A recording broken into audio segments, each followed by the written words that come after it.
Sa mga sandaling ito, mga kapuso, makapiling natin sa pamamagitan ng telepono ang MRT Director, si Ginoong Michael Kapati. Sir Michael, magandang hapon. Welcome sa QRT. Yes, magandang hapon po.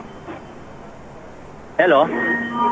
Sir Mike, kamusta ang sitwasyon sa MRT pagkatapos po ng earthquake na naganap 5/11 ngayong hapon? Suspended na po ang operation ng MRT3 kasi kailangan po namin tingnan ang buong structure. So we are advising lahat ng pasahero na mag-unload na po sa istasyon kasi we don't want to take the risk. We need to check the rails and the structures muna po bago tayo mag-resume. So for today, stop na po ang operation ng MRT3. Sir Mike, ang pasahero, paano sila nag-disembark mula sa mga bagon? Opo, ito po, ina-assist sila ng aming security personnel, saka station personnel. Orderly naman po ang disembarkation ngayon, tapos naglalagay po ng mga facilities para po lahat ay ma-accommodate. Kasi hindi na po pwedeng bumiyahe tayo hanggat hindi po namin na-assure na ang structure natin ay maayos.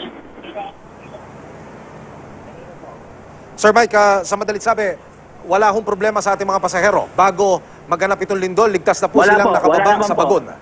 Yes, wala pong problema, wala pong aksidente nangyari. Safe po lahat ng mga pasahero natin. Ngayon po nakalinya sila para po lumabas ng istasyon. Yes po. Meron ho bang natanggap kayong visual feedback, Sir Mike, mula sa inyong mga tauhan na initial damages ho sa riles o kung saan mang part ng structure ng buong MRT3, sir?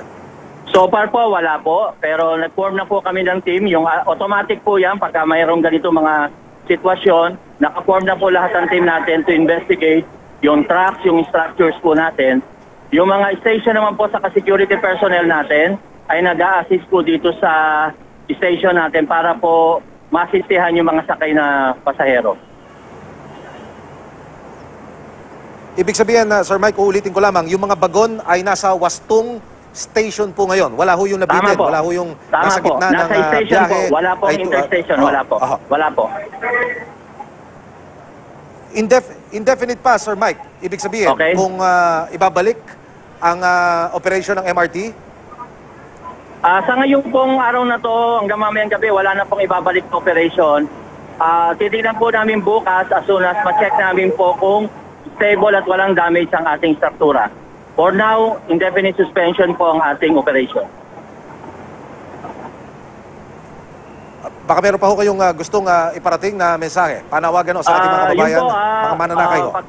Okay po, sa mga mananakay namin, pagpasensyaan niyo na po, kailangan po nating stop ang operation ng MRT3 para po masiguro natin na ang struktura ay hindi na damage at kailangan po ng thorough examination po niyan.